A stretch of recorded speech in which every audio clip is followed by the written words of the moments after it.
Hello and welcome to Bold Business Podcast. This is Ross Jones, and today I'm absolutely delighted to be joined by the wonderful Ellie MacDonald, founder of Hello Hope and also the PR agency MacComs. Hi, Ellie. Hello, thank you so much for having me. I'm delighted that you're here. Thank you. So, Ellie, you've got two businesses, the MacComs PR agency and Hello Hope.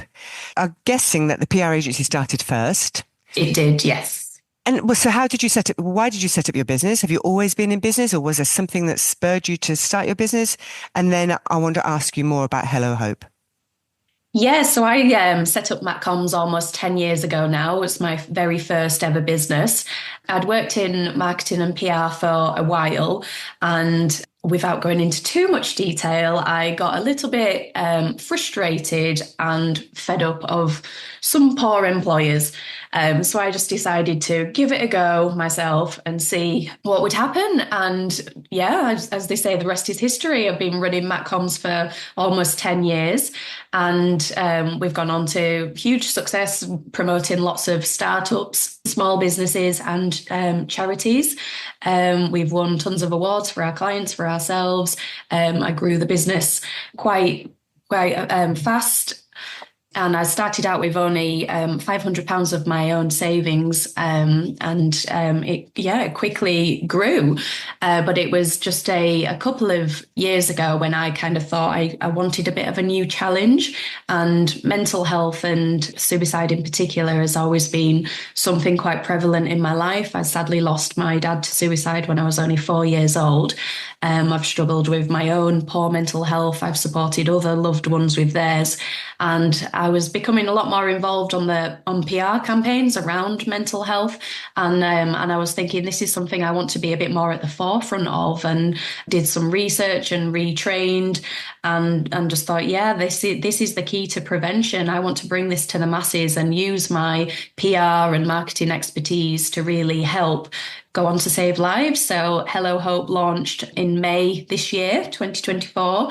And yeah, early days, but a very exciting mission. And yeah, now I'm very busy running two businesses.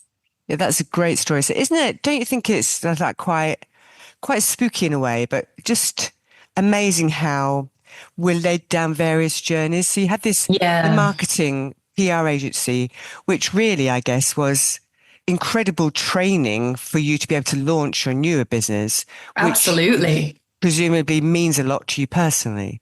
Yeah, definitely. And I do think all these things happen for a reason, and the timing is always right with them as well. It was 35 years since I lost my dad, but sadly, the suicide rates haven't really changed. They've actually gone up. 2023 figures shows that it's the highest it's been since 1999. Wow. So it's been something that's, been prevalent for a long time, but my own timing, it had to come at the right time where I was able to sort of accept what had happened to my dad and be able to use that to channel that pain into something positive. Yeah, amazing. And the thing is, it's not like you're, I don't know, 15 years old and you're mapping out the rest of your future life, is it? It's just like one thing happens and then it's sort of, and then you get that spark for something else. And I'm interested Yeah. in 35 years. So what's that meant to you in that time in terms of your own development on journey, your personal journey? It's been quite a big journey. I grew up where nobody dared speak about suicide at all. It was the elephant in the room. And I was only just 4 years old. I turned four in the March and my dad took his own life in the April. So it was, very difficult to try and understand what happened. And because nobody spoke about it, I grew up with so much confusion, Yeah. anger, sadness. I went through all the emotions, and I don't know why nobody ever got me any kind of therapy or any sort of help, but it was just sort of, the attitude back then. You pull your socks up and you just crack on. And, my mum did the best she could, but we're very different people in terms of that sort of emotional support. And, obviously it's just something that she thought, well, yeah, it's not a nice thing to happen. It's a loss, but we just move on. Whilst it left me with an awful lot of unanswered questions. So I had to go on my own journey. And it was only from my 20s when I really started kind of having counselling and doing a lot of development work. And, I'm so committed to that. Ever since, I'm about to turn 40 in a few months. So it's been a long journey of sort of self-development. And And like I say, timing is everything really. It felt like a bit of a game changer for me when I mean, I'm quite a cynical person, but someone told me to go and speak to this psychic. And I thought, well, okay, I'll try and keep an open mind. And whether you believe in psychics or not doesn't really matter. What she said to me was a game changer. She said, you need to know that your dad didn't choose to leave you. He had an illness that took him away. And that really helped me gain some sort of closure with it and just feel so much better because I grew up feeling like I'd been abandoned. You know, everyone told me he loved me so much, but how could he if he then chose to leave me? And actually, that for me really helped me gain some peace with it. Yeah. And then when I started getting a lot more involved in, you know, from a PR point of view with different mental health campaigns, and I was seeing that the times changing, people are starting to talk about these things, and we saw a movement with mental health that people are getting much better and open about that and being able to normalize these conversations, which is absolutely what we need. But there's still this stigma around suicide, and that's something that I really want to change and turn it on its head, make it something really positive. Like prevention is possible, and that's why, you know, I called it Hello Hope, so that it is something much more about life and prevention and hope and positivity.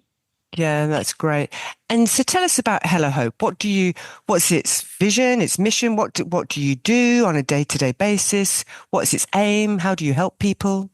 So I'm obviously mostly passionate about suicide prevention, but we are also really invested in positive mental health as well. So we, myself and a number of amazing associate trainers based all around the UK, we deliver prevention training. So that could be mental health first aid, England training, or suicide first aid. There's lots of different courses that businesses can sign up to have their teams book onto, individuals can come along. Charities, community organisations, schools. I want to bring this training to the masses. I honestly believe that the more people that we have trained in how to spot the signs and symptoms that someone may be having thoughts of suicide, someone may be experiencing poor mental health, and how to intervene to get them to a place of safety whilst keeping yourself safe. I just think that surely it's part of being a human being, is Yeah. looking out for each other, being a kind citizen, and giving people that confidence and the skills and the resources of how to do this. I want to bring this to the masses. So it is a community interest company. So we rely on income through the training. We're also going for grant funding, and we've got some big plans next year to do some really cool fundraising events as well. So the more funds we can bring in, the more we can deliver this training to the people who really need it. Because sadly, we do know that, you know, a lot of people in like disadvantaged groups, for example, they're not going to pay for the training. They wouldn't be able to do it, but they're often the ones who really need it.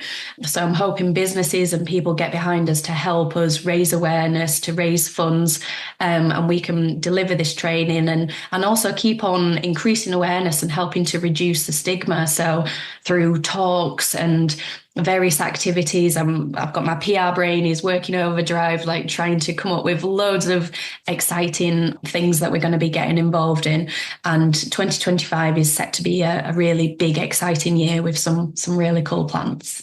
Yeah, it sounds amazing.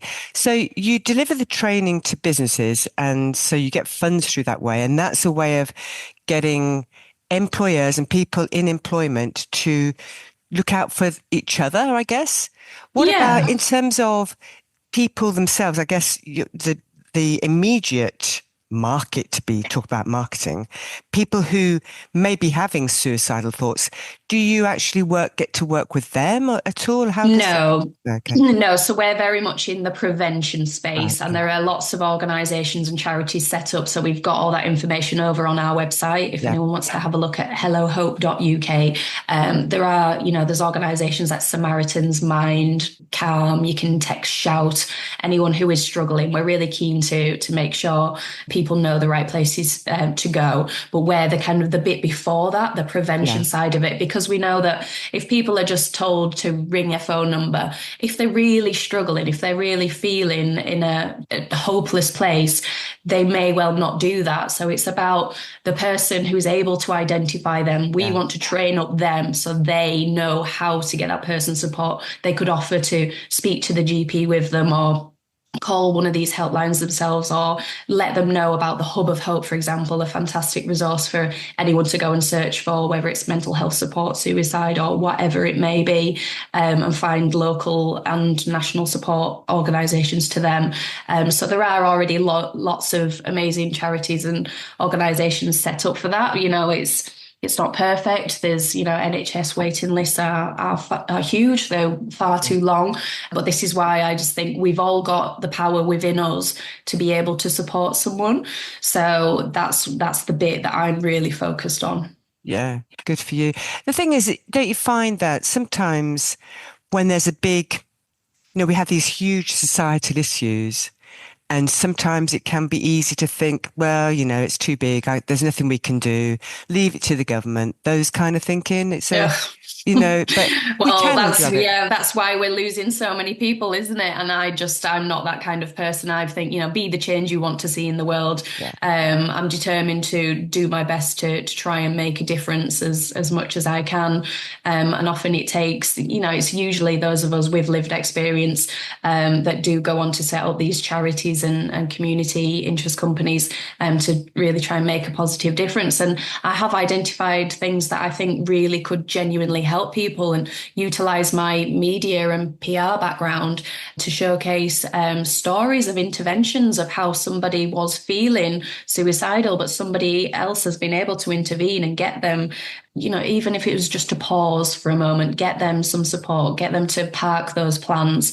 And the more we can share those positive stories, then the more we know this really helps, because when the media report on suicides, there's often a peak in copycat suicides. Wow. So when the media talk about the death of a suicide, when they talk about graphic methods of death, especially if it's linked to a celebrity, there's a peak that goes up in the average population of suicides, but we know the reverse is true. So when there's positive stories shared about life and hope, there's actually a decrease in the average population of suicide. So I really want to have the platform to share these positive stories of intervention. So if anyone is listening that has a story to share, please do get in touch with me, because we really want to showcase these, and I want to help educate the media on this is a way to genuinely help save lives. Yeah. That's the thing, isn't it, about the media? There seems to be this thing about bad news sells Yeah, more. sadly. It is a bit sad, isn't it? It can be shocking. So, and you said that the rate of suicides has gone up dramatically in the last few years. Mm. Has any research been done on the cause? Is there a direct cause? Is it increased loneliness, or just the state of the planet, or what is the? I think generally mental health has increased. I think, Yeah, we've all got an awful lot of pressures on us. Life can be really difficult. And I think there is still quite a hangover from COVID. yeah, Where a lot of people will have been, quite badly affected by that. And there was no plan set up for mental health. It was just lock us all in our homes. And obviously that was going to impact a lot of people's mental yeah, health. And it is shocking that, the statistics hadn't really changed at all for years and years. And now for the 2023 statistics to show that the rates are higher than they've been since 1999 is really worrying. And yeah, like you say, if we sit around waiting for the government to do things, if we think, oh, the problem's too big for us, then nothing's going to change. And it breaks my heart that, it's 1989 that my dad took his own life. Thank God we've got a little bit better at talking about it. This is why I am a very open, honest book. I share my own struggles. I share my story about my dad, my recent dad of 30 years as well, who sadly passed away, because we need to get better at normalizing these conversations. Life isn't all rosy and, mm, hashtag living my best life all the time. I think social media has a huge part to play in unrealistic expectations and people thinking, oh God, everyone else's life looks so amazing and yeah. I'm really struggling. No, you're perfectly normal. And the more of us that share these things, that it is normal to go through adversity and challenges and difficulty, but that there are things and people out there willing to help. And I just want to make a community of kind people that are, looking out for people in the street, whether it's a stranger, a colleague, a loved one. We know we've got a gut instinct to say something's off here. And for those people to be able to intervene and say, hang on, can I help this person? That's what I want. That's my mission. Is wonderful. And, there is a thing, I guess. I don't know whether it's because we're British, or whatever, but there is a thing Mm. when you see somebody sitting by themselves, maybe crying or whatever they're doing, like just to walk on by. Yeah, I know a lot of people think, oh, I feel too awkward. I wouldn't know what to say. What if I made it worse? A lot of people are scared to ask the question, are you having thoughts of suicide? Because they're scared of the answer and Yeah. they don't know how to deal with that, which is why I urge these people, come onto our training. We'll show you how to respond, give you the confidence to be able to have that conversation. I could not simply walk past somebody who was in tears, but sadly, it does happen. It happened to me not long ago. I was walking through, it was light night in Leeds, one of the busiest nights of the city, and I was feeling so low. I had tears in my eyes, and I was walking past crowds and crowds of people. Not one single person stopped to ask, "Are you okay?" I would do that the other way around. And I don't think it's that people are unkind. People are very busy, but also I think they often lack that confidence to know what to say and, to be scared of the answer. So that's why I would urge those people to please come onto our training, and we will teach you the skills and the confidence and the resources to be able to help. Fabulous. And how do people book onto a course? Remind us of the website. Yeah, so if people want to visit hellohope.uk, you can head over to the courses section of the website and see all of our upcoming courses. Any businesses that would like to get the training for their teams as well, we deliver training from 6 to 16 people, and there's various different training courses from half day up to 2 day, depending what it is that you're wanting. So do get in touch and we can arrange to whether we come to you or find a venue. You can do training online as well. And there are some open courses for individuals to book on that are coming up online and in Leeds as well. Fabulous. Well, thank you so much for joining me today, Ellie. I think it's amazing what you're doing. And it's just so powerful when you find people who have made something so super positive come out of a really awful time of adversity. It sounds like you're going to change the world of so many people. So thank you so much. Yes, well, I will do my best. Yeah. Yes, thank you so much Yeah. for having me. Yeah. It's a pleasure. Thank you.